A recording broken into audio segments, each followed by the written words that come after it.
Fight Commentary Breakdowns. We have Paul Hernandez, a very inspirational person. And Paul, thank you so much for inspiring me. Thank you so much for watching the channel. And thank you so much for putting yourself out there with your martial arts. So, Paul, this is the second interview. I'm sure the second of many. How have you been, man? I've been really well. Really just been getting more into my training and stuff like that. I'm definitely been working on more technique, just all around like being a smarter fighter, just a better fighter. So what have you decided to change up / modify since the last time you were featured on Fight Commentary Breakdowns? I've definitely I've been working a lot mainly on my clinch and my elbows. I've been working on throwing those more into my game. I felt like that was a big thing this last fight, especially with a taller opponent. Like I need to know how to clinch when I get in that short range. I've also been working on just closing that distance a lot safer, like working my way in slowly, not really committing on that blitz every time, you know. The fight that we covered of yours, was that your first time under full Muay Thai rules, like elbows and everything? Yes, that was my first time under full Muay Thai rules. That makes sense. Sometimes you need to experience the rule set once to really see, okay, under pressure, under the best opponent, this is what I need to work on. Oh, of course. That makes sense. And while you're doing all that, you are also taking classes, right? So props to you. Well, I guess since we're at it, maybe we'll just very quickly look at parts of the fight so we can sort of analyze it together. And I will also, for viewers watching, Paul sent me another thing he did. So we could very briefly talk about that too if we have time. We'll just briefly talk about, so what were you thinking during the very beginning? Honestly, during the very beginning, I don't know, like for me, like it's like right before that bell hits, like there's kind of like I'm not really thinking much of anything. I'm like, oh yeah, no, it's happening now. Like I'm like you don't really have the time to think, in my opinion, you know. And I love that you're very clear. You're like, I'm gonna come in my way, you know. I have my own JKD journey, so I'm gonna do it. I love it. Were you expecting him to throw a lot of jabs and stuff, being a taller guy? I definitely was expecting more. I definitely was expecting Rich to, you know, of course, hold his range. I'm the shorter guy, you know. Of course, I'm gonna have to work my way in. I did expect him though to also come forward. I had seen a couple, like, I'd seen clips and footage of him fight on like a couple different promotions and stuff. So I was like, I had a decent idea of what he was coming with. Yeah, that makes sense. All right, there we go. So were you planning to feel it out, or were you like, let's just bang? Definitely that first round, I felt like I was definitely feeling out more. I didn't, and I think that's a issue that I have, is I started like a little too slow in that fight. And definitely by the time in like the third round, like I felt personally like I should have taken not as much time to feel out and get more down to it. I see. That makes sense. Especially that third round too. Yeah. And him stalking forward now. But like, look at that. Great entries, man. Like, you would wait for him to commit to an attack and you would enter. Yeah. Wow. I have a very it's weird because I end up fighting a lot of taller guys, and if you see this and if we talk about the PKB, the video that I had sent you, that guy was I believe that he was even taller than Rich. Yeah. And I did a lot of backing up in that. That's something that a lot of guys don't know, especially shorter guys, is that you need to like still be able to manage your distance with a taller guy and find those angles and parts to get in on. Yeah, just seeing this, I've never really watched this in slow motion, especially watching it with the fighters. So now that I'm watching it slow motion, I'm really seeing there's a really cool distance management that like I didn't even realize. It's like, it's not just, okay, find angles to come in. It's like, but if he can commit to an attack, now I can find my angles. So you have to manage that distance too. Yeah. So what goes on in your head, like in these moments right now? Very much. It's honestly like I don't know why I do this, but I kind of have like an internal monologue going when I fight. And so like I'll be like, oh yeah, there he just threw that, and I'll be like, oh, this is giving me like deja vu or something. Yeah. Yeah. That makes sense. Like I kind of narrate it to myself in my head. Oh, that's so funny. That's cool. Yeah. I don't know why it happens like that, but it's very, very interesting. Yeah, nice sidekick. I notice your eyes are always looking around his chest area, right? You're really good about that. Yeah. Yeah, you're not like getting distracted just looking at his hands. So yeah. And that part you slipped, right? It wasn't a Yeah, no, that was a slip. It was definitely like sometimes, especially with refs, like it's kind of hard with how I move, to keep a track of me or like stay in a spot that's pretty okay. Yeah. Yeah. So yeah, no, that was a slip. I was very glad that it wasn't counted as a knockdown because that would have not been pleasant. Yeah, exactly. Exactly. Yeah, it's really interesting when we slow it down to really appreciate your entries, man. I'm really glad we're watching this in slow motion. Yeah. Man. Did you two exchange any words, or was it like completely you two were just fighting, no talk or anything while you guys there were a couple times where like there was like a slight exchange, like on a couple, like I remember like one time like I thought that I hit him on the cup and I was like I got scared a little bit, like no, Rich is a very cool dude, so it was very I had a lot of fun. Yeah. Yeah, so that time it looked like he actually hit you in the cup. Yeah, no, there were a couple times and like we were both respectful about it. Like yeah. Height differences, it's always going to happen no matter what. Oh, for sure. Yeah. Especially with like any like orthodox or southpaw that's like there too. Like that's anytime you have that open stance case, it's very easy to hit somebody in the nuts. Yeah, totally.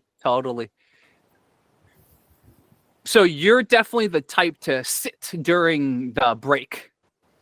Honestly, I kind of just do what my coach tells me to. Like, yeah, that's one of those things where I've both sat on a stool and I've stood up.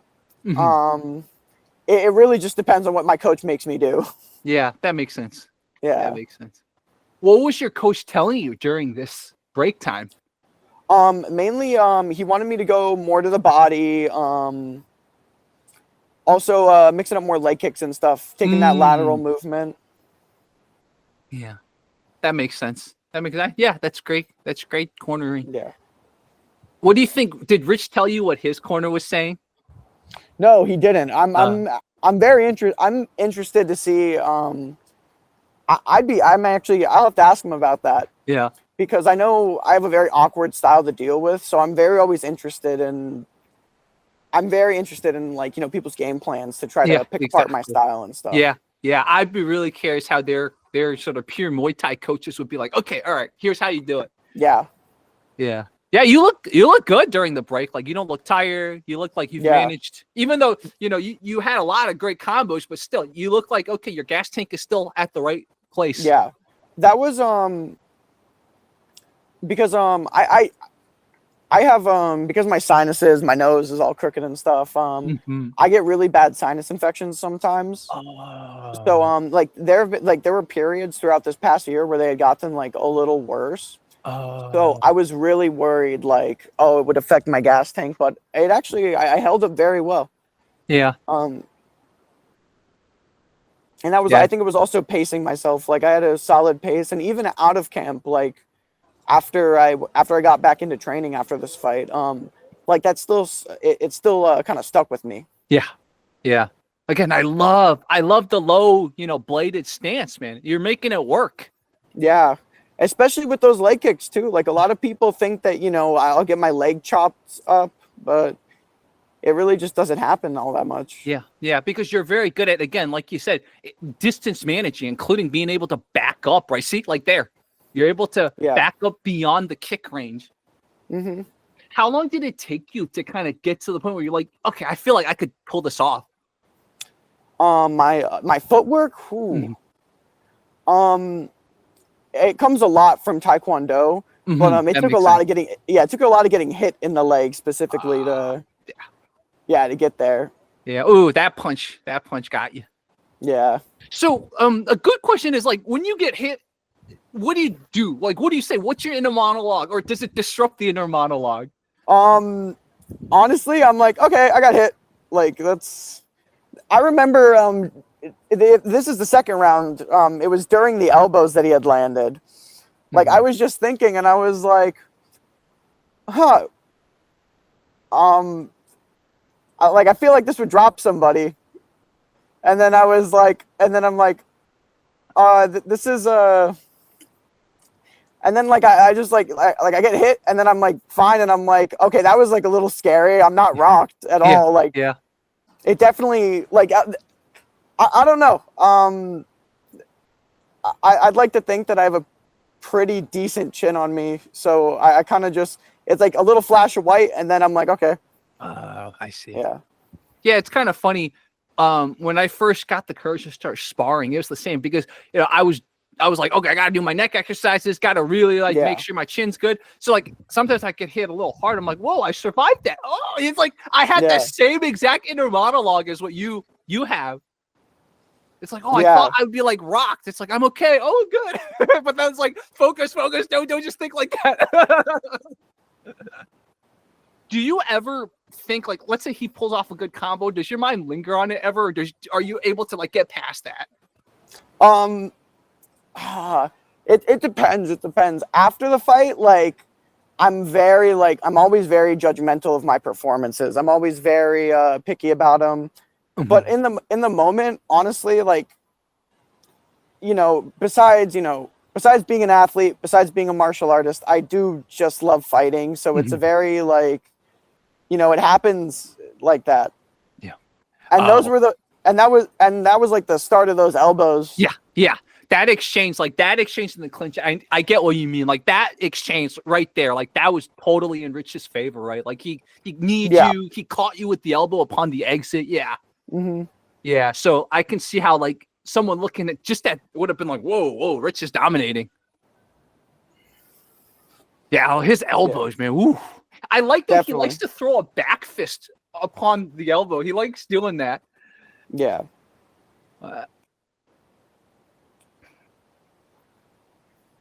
Man, so what was going on in your head right now? Honestly, right now, I could tell that, like, he was having, like, those moments and stuff like that. So I really was just trying to, like, get back in my rhythm, get back in my groove. Yeah. And that's the thing, is because I knew those elbows, it hit. So I tried to land one. Yeah. Oof. Yeah. Yeah, he landed two at least. Oof. Yeah. And I'm really, I'm just trying to like get back into my rhythm and stuff right now. Yeah.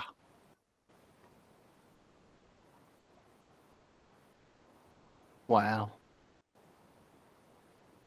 Do you hear what your corner shouts to you during the fight, or is it kind of you're more tunnel vision? I can hear it. Okay. I can hear it. Mm-hmm. Do you remember what they were shouting? Mainly, I had asked my coach to shout like a check baran, and like in Thai that means like have like a good stance. Like it's something that one of my crews tells me. Mainly have a good stance, have a good composure. Yeah, no, but mainly it was that continuous lateral movement. It was, get in, stay in the pocket a little bit, and I felt like the thing that made the difference the most was the elbows. Like I felt I did feel like looking back on it, I was unprepared for that. Yeah. But everything else, like I felt really good about. I mean, yeah. What did your corner say to you during this break? My coach was just like, hey, we gotta we gotta up the pace, we gotta land more on him, Yeah. So, the coach didn't try to give you last minute tips on how to counter the elbow. It's like too late for that. Yeah, yes and no. Mm-hmm. I remember my coach was talking to me, and he was definitely like a little shook with like seeing me eat those elbows. Like he got scared, and he was, I remember after the event, I was like, hey, like, yeah, I was like, hey, sorry we didn't bring home the win and stuff. But he was just like, hey, that was a crazy fight. Like, I don't like that. That was a great fight. Like, it was crazy. And I'm like, he was more so worried about, like, I guess my nose and my face and stuff. Yeah, exactly. Yeah. Thank goodness nothing broke in you, right? Yeah, no, nothing. Yeah, that's great. That's awesome. Yeah. Oh man. So what was your thoughts going into the third round? Going into the third round, I definitely felt like I was down from that second round, especially with the elbows and stuff. And it wasn't even like they had like really hurt me bad or anything. I was just, I knew that he had landed, Yeah. The aesthetics looked very clear. Exactly. Yeah. And he's scoring points. Yeah. So I knew like I definitely had to like throw more of a push out there. Yeah. Yeah, definitely. Yeah.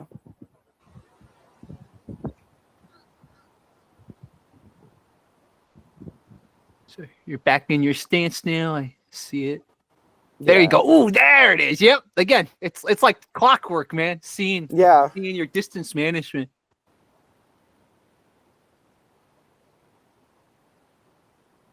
Yeah. Headhunting. Yeah, for sure. Oh, and you got him. That worked. Wobbled him a little.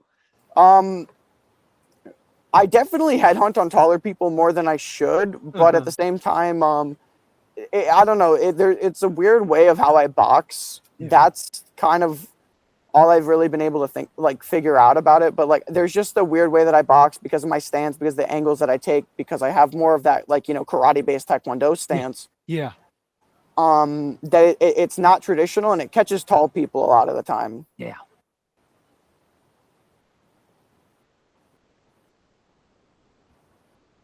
There you go. Oof, that elbow almost landed. Yeah, he looks after the elbow, he comes back. Like, that's not too much of a Muay Thai thing, even though he says it's a pure Muay Thai. Not. Where does that come from? Rich, man. Rich, you're holding out on me. I know you train something else, Rich. You're not pure Muay Thai. Yeah. I remember with those side kicks, like, I was definitely trying to, like, especially to the body and stuff. Yeah. That was a little bit of a low blow, and I felt so bad for it. Yeah.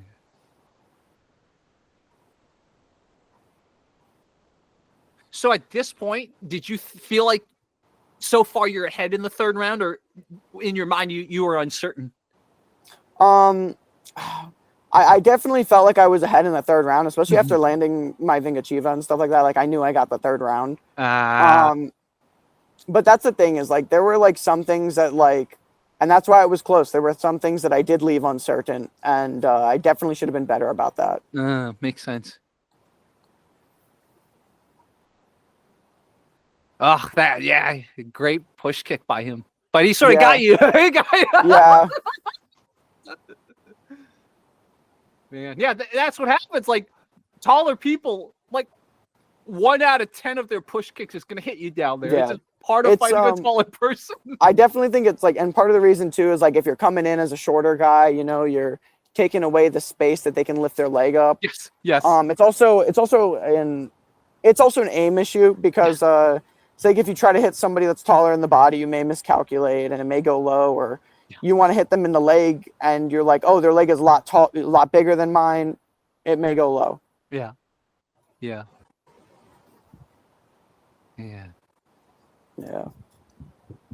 It's been a while since I've watched this, since the event, so it's like I forgot about these low blows. It is. Yeah, no, there was. I was just happy. It was like we were very respectful towards each other. Like, it was like I was happy about that. Yeah, exactly. Man, it's almost like we need to get a sponsor. Actually, I did send Xavier a potential sponsor for cups. So, that's funny. Diamond MMA, you got to sponsor Xavier, okay? You've given me stuff. Give Xavier some stuff. Nice. Arcade X. So, all right, here we go. Man. Yeah, again, it's just like you paced your energy levels very well, man. Like, you don't look tired at all. Yeah. In fact, like I think I said this in my commentary, which I still stand by, even though Rich told me he could have gone 5 rounds, but I still feel like if you guys went 5 rounds, your gas tank would have held up. Like his might have not, but he says he was ready to go 5 rounds, man. You know, knowing Rich, I definitely think he would have. I definitely think we could have gone 5 rounds and been fine at the end of it. Yeah. Rich with a jump kick. Oh, nice. That's a very interesting thing. Is I kind of throw like that. Sometimes I throw like almost like a karate like ridge hand a little bit. Yeah. Yeah. How does it land with the gloves? Are you able to sort of do a little damage with the ridge hand? Honestly, yeah. I kind of it's weird because with the glove, everything becomes like a bit more like blunt for sure, like blunt force. But I kind of land like on like the inside of my knuckle like this. Oh, okay. Yeah. Okay, yeah.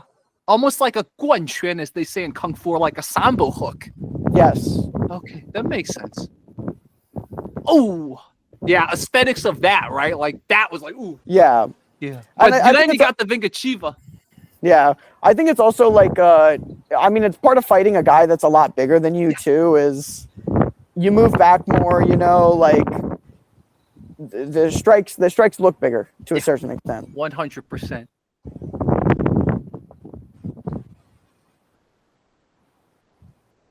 That was another thing. I definitely felt like I should have thrown more leg kicks and attacked his legs more, because every time when I throw those leg kicks, he had got me with that sweep there too. Yeah.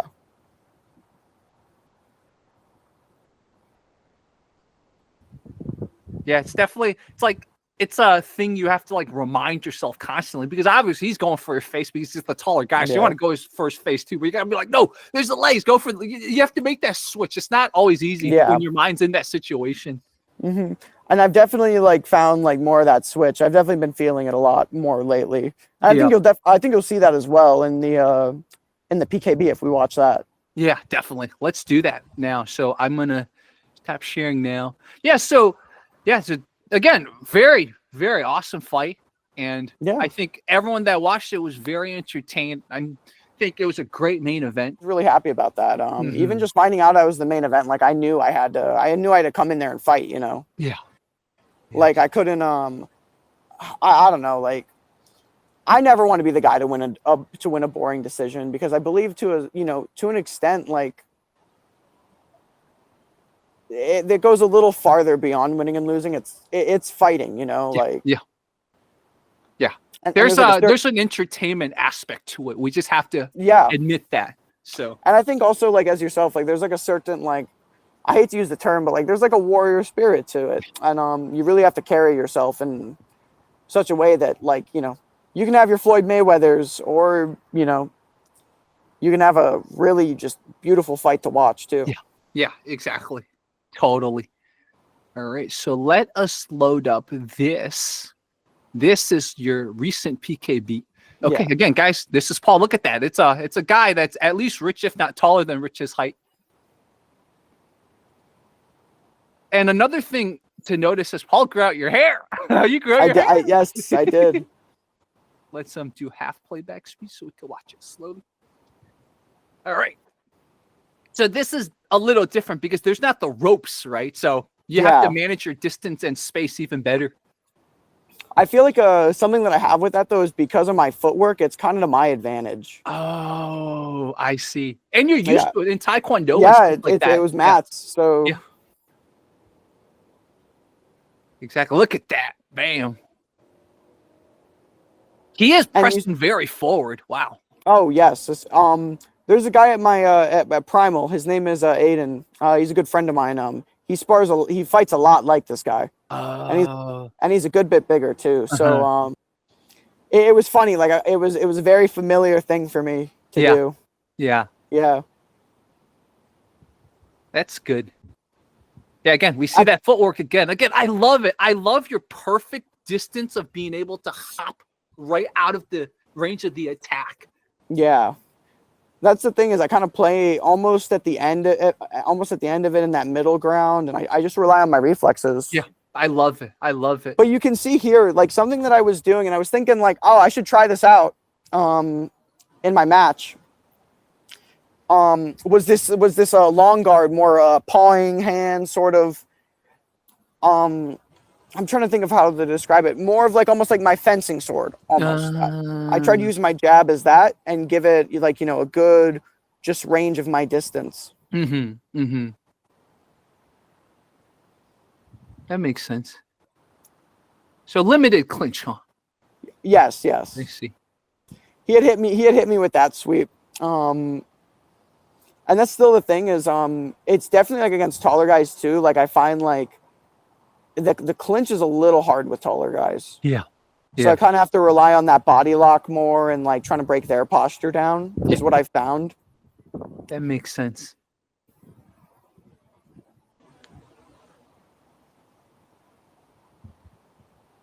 Yeah, again, I love what you said about the aesthetics of it. Because you're fighting a taller guy, everything just looks bigger, even if objectively it's not. Like when you go back, sometimes it could be interpreted as, oh, he hit you back, but no, it's not. Yeah. Sometimes you're just trying to maneuver. So if you saw right there how I passed his teep and I took that outside angle. And then I went for it was like a cross hook or a hook cross. That's the thing is I kind of like strike at that odd angle, especially for a southpaw. But I found that it works really well for me. Yeah, it's a little bit before that. Right before that. Let's see. Oh, right there. Yeah, right there. So I kind of passed the Yeah. Yeah, it's so interesting because, see, like obviously you got him, right? Because he's the taller guy. It's not aesthetically, it doesn't look the same unless you really look for it. You're like, oh, you got him. But like, because he's the taller guy, okay, it doesn't knock him back as much, but still, it doesn't mean it didn't do damage. That was a funny little thing that I did. That spin into the cross. That was. Yeah. Again, his best weapon is just like taller people. One of your best weapons against shorter people is the push kick, right?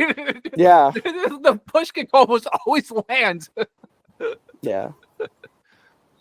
Man. I felt definitely during this match like the guy tried to outkick me a little bit based off what I was feeling and stuff. And he was able to land a couple here. Yeah. Oh, a little, almost like a question mark kick he did. Yeah.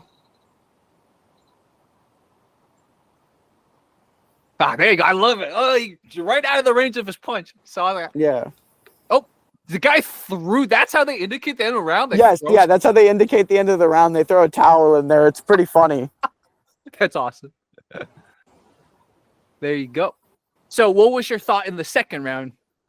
I definitely like I felt him like kind of like get like a little traction towards the end. Like I felt those kicks, so I was like, I got to switch up what I'm doing now. Makes sense. Yeah, I noticed a little bit more aggression this round. Yeah. And that's the thing is he started finding a little success like with like the kicks and stuff like that. Yeah. So you'll see in a little bit like it's mainly like the basic kicks that he's finding, like that push kick there. Yeah. Like his push kick, his rear kick, that's where he's finding the success in. So I'm still just trying to create these odd angles. I've been working that too. Like, I'm trying to think of, I kind of stole it like a little bit from like Wing Chun and stuff. Yeah. Is this sort of guard right here. Yeah. Is having here, one hand here. And using the elbows to block. Dude, great takedown. Yeah. So once I knew, like, I kind of had to build up the counter. So say like if he tried to hit me with the rear kick, like I could, like at first I'd block and then I go in with punches. Like it's my coach calls it it's lulling them to sleep, you know. Like yeah, you just did that. You just did it. Yeah. Yeah. Yeah. That makes sense. It's like, okay, I'm gonna leg kick you a few times, then suddenly aim towards the head with my kick, right? Same type of lull. Oh, there it is. There it is. Oh, making Wing Chun people proud. I love it. Again, it's JKD. It's your interpretation of JKD. Yeah, I love it. It is. Again, to everyone watching later, when I post this is why I hope people who study a system that claims to take what works and doesn't work, take it out. You know, like I hope you guys find inspiration from this, man. This is awesome. Yeah. There it is. Like some of your movements almost look like you're a soccer player a little bit. Like you're about to punt the ball. Did you ever play soccer? No, I was not really an athletic kid. I kind of had like a naturally athletic thing, but I don't have great eye-hand coordination, especially like when it comes to playing ball sports. So I found fighting and I was like, oh wait, I can actually do this. Yeah, yeah. There's much more to hit than a little ball, right? Yeah. Yeah. Yeah, so I think pretty much the second round, you could tell that like you won the second round here. Yeah. And then because of the format, it almost follows like a Sanda style scoring where if you go to the third, I got hit in the nuts there, so this will be like a little skip. I cut the break out of this. But it's almost like a Sanda scoring for the rounds where if you win the 2 rounds, then you don't go to the third. Yeah. That makes sense. Ooh, nice, dude. Yeah, no. There's a photo on my Instagram of that actually. I was really. It's funny. They have the best photography at these events, even just for being like little sparring tournaments and stuff. Yeah, yeah. There you go. Did you two exchange any words during this match? Not really. It was I don't even think really after the match we said much to each other. I see. Like I went up and I was like, oh yeah, congratulations, like thank you, for the match and stuff. Like it was fun. Yeah. Nice, dude. There it is. Dude, I love that angle. Almost got the sweep too. Yeah, I've been working more of those sweeps, almost like a Japanese kickboxer type sweep. Like Yuki Yoza. Wow. I'll use calf cut. Nice. Yeah. The reason I'm laughing is because I used to work for the company that built Kapka. So yeah. Shout out Bite Dance though. I have mixed feelings about Bite Dance, but that's another conversation for another time. Wow. Okay, yeah. So I'm very excited to see your evolution, and I'm very excited to see where it's gonna lead. Yeah, I think you can definitely also tell, like, even from the Rich fight, like the technique wise, like I feel like I've gotten a lot better for sure. Like there were just things about that fight, like that afterwards, like it kind of opened my eyes. So I was like seeing things differently. Yeah. It's so interesting too, because since your stance is a little lower, some of those like Wing Chun stuff actually can work really well. It's just like, it's all about context, right? If you're going to stand square, I think, okay, I don't know, like this can be debated for a long time, but obviously it's what works for you, right? So like, I almost don't want to make blanket general statements because it might not work for someone who's not your type of body shape. Like using these guards, like I kind of throw, like if I have a punch coming at me, I'll throw the elbow into it to try to meet their punch with that elbow. You can also block like with these too, these elbows, making them work. But I use a lot of like this half guard kind of, and this is a solid defense right here. Yeah, I love it. Yeah, I love it. It's just like whatever comes natural to the position, right? So it's like, okay, well, I'm already here. Well, then if needed, I'll go up here. I love it. I think definitely after the foundation of your martial arts are established, say like you have a decent kickboxing base, decent clinch and stuff like that, then that's when you can start doing the things that come natural to you. You can start doing things in the natural way that your body, I'm trying to think of the best way to describe this. Like economy of motion where your body is moving in the best way that it can. Yeah. And mainly the style. Like I think more so than body type, temperament dictates style a lot. Yes. Dude, I love this conversation because my temperament's pretty wild, right? That's why I like capoeira. That's why when I play chess, I often play openings where it's like you're not even defending too much. So it's like, obviously, if once my ankle heals and I get back into it, I'm gonna have to do what you do. I'm gonna have to take what works for me and my temperament, and like my style is going to look very different than most people because my temperament and my body, everything's just different, right? And that's why, Paul, again, I have to say you're so inspiring because you're like, what works for me? I mean, that's what Bruce Lee wanted. That's how martial arts was supposed to evolve. But like, unfortunately, the way it went for a lot of these arts, even arts that claim to be MMA, it's like a cookie cutter way of doing things. It's like, for sure. I mean, that's just the thing is everybody has different skills. it becomes this thing where, and going back to like the whole JKD thing, because it really heavily influenced my style. Yeah. Where Bruce Lee talks about, I think I talked about this on the last interview, but when you first start out, a punch is just a punch and a kick is just a kick. When you get a little better, then they're more than punches and they're more than kicks. But when you get to that final level, it's that they're just punches and kicks. There's so many. It's a single solution that has multiple answers. Yeah. It really is. I know you're gonna do more competitions both for Hurricane X promotion and other things. Yeah. What's let's say the 5-year plan? 5-year plan. Okay. So I plan on taking definitely some Sanda fights. I want to really get that repertoire in Sanda, get more experience in it. I want to compete in karate combat in the future, and the thing is, it's a very similar what Xavier offers, the Sanda with the elbows. It's a very similar rule set to karate combat. Yeah. So that's definitely something I want to do. But I'm probably going to fight one more time this year. Then next year, I may fight in that in the first part of the year, like springtime. And then I know in that summer I will be going to Thailand. Actually, I'm saving up, working for that right now. And I plan on fighting when I'm out there. Wow. Yeah. And then after that, honestly, like I would enjoy looking into USA Muay Thai tournaments, like the TBAs, Grand Nationals, stuff like that. What if we somehow get you and Rich to do a Sandown match? I would be down, but at the same time, like Rich is a really cool guy. He's also a lot heavier than me too, I think. Naturally. That's true. Because I fight at 135, so like those 45-pound guys, like they can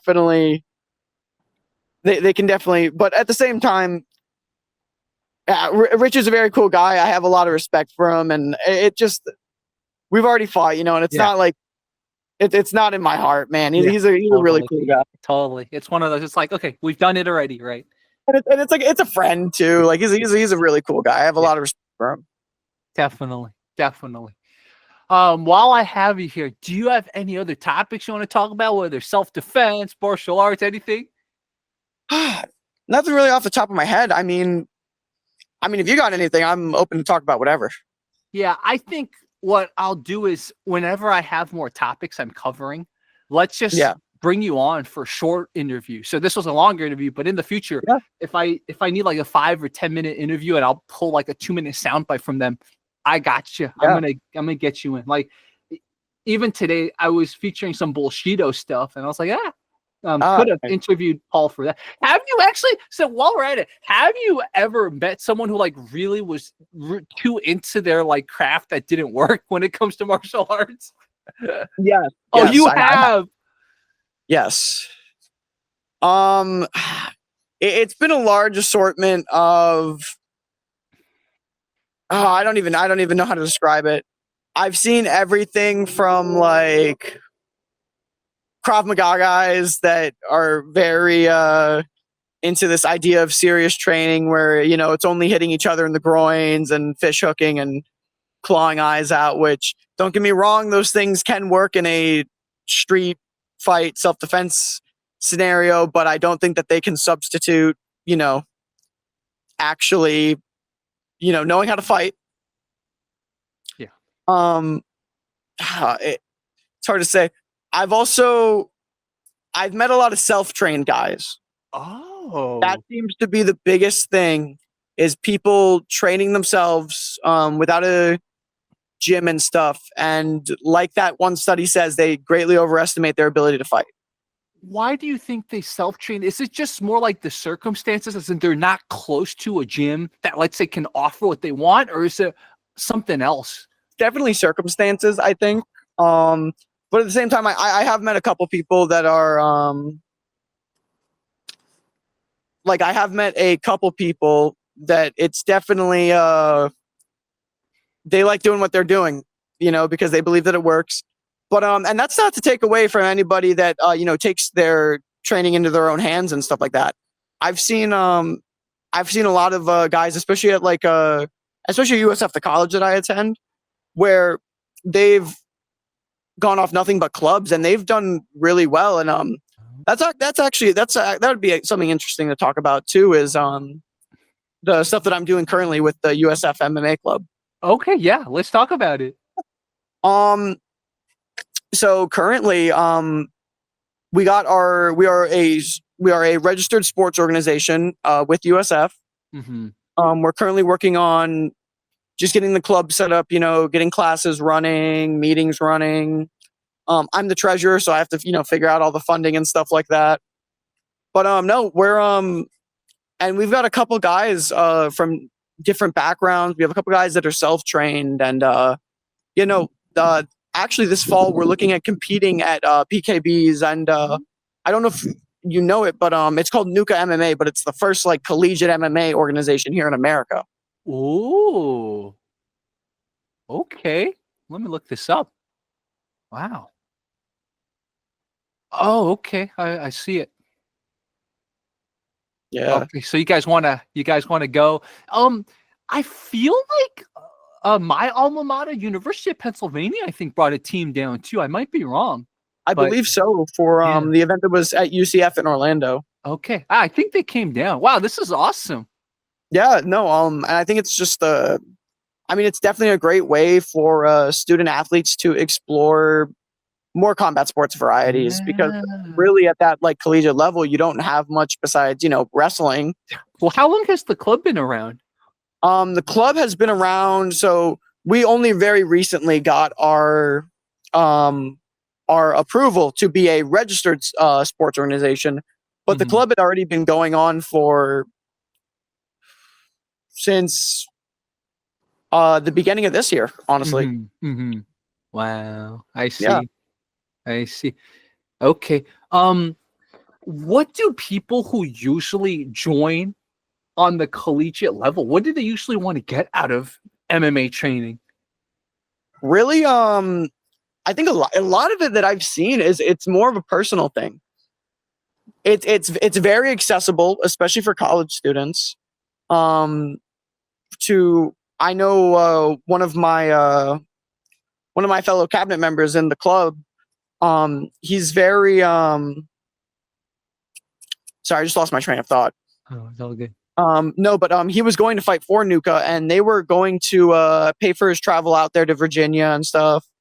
And it's I think it opens up a lot of opportunities for students, and especially with the traveling costs too with fighting. People don't talk about that a lot. Yeah. Yeah. No. But no, there is and we're gonna, and after a little bit, of getting these guys some solid training in and stuff, we're looking at even competing on Hurricane X. Ooh. Under Sanda or kickboxing rules, whatever the guys prefer. Really, my team and I, we've all just been working hard on just trying to build this community up. Yeah. I was telling my man Maximilian from Penn MMA that he should try Hurricane X. Right? So now we got a USF right there. So there could be a Hurricane X event. The Penn versus USF. That'd be so cool. Yeah, no. And we're also looking at even the school. We want to do for a fundraiser, just a little smoker exhibition fight event. Just to draw eyes to the club. We'd sell tickets for it. Raise money for gear and stuff. Yeah. Wow. Okay. It's really cool because, if there were an MMA club back when I was in college, man, I think I would have been happier in college. So yeah.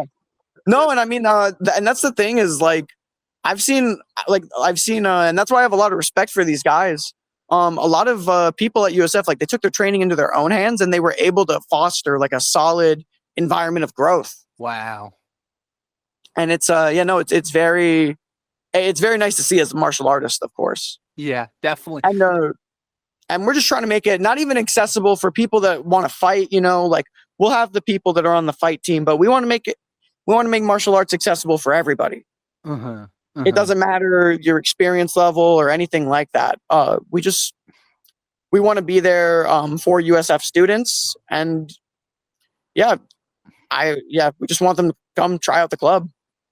And what is the usual breakdown of the students? Is it like 20% have trained all their lives and 80% are sort of trying something new? Sort of. It definitely depends, but we have a solid amount of people with fights and that have actually trained.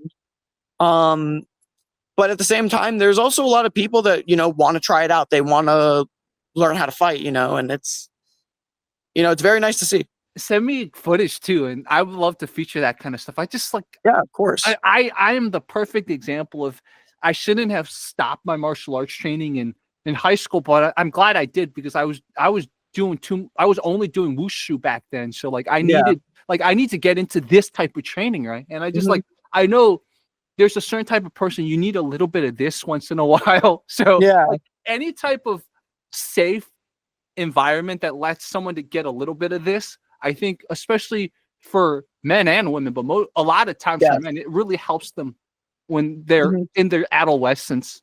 Oh yes, for guys, for anybody. I think training martial arts and like learning how to fight, it's a very humbling experience. It's very I think it just it breeds a kinder person for sure. Yeah, definitely. Yeah, definitely.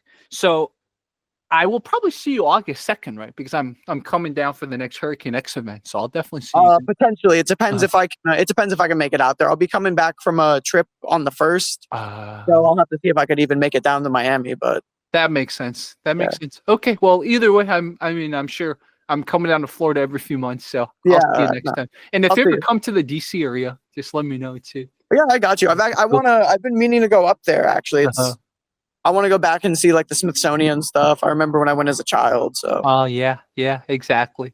So, yeah, guys, this is Paul Hernandez, and we will have him back soon. Whenever I got a topic that I need an expert opinion, I've been telling everyone I'll just like, it's almost like what is it called? A carpet bomb, but for like expert martial arts opinions. I'm just gonna text you. Are you free? Let's get you on. Yeah. Everyone, make sure to subscribe, and Paul, when you have your own channel too, make sure to let me know so I can let people know. All right.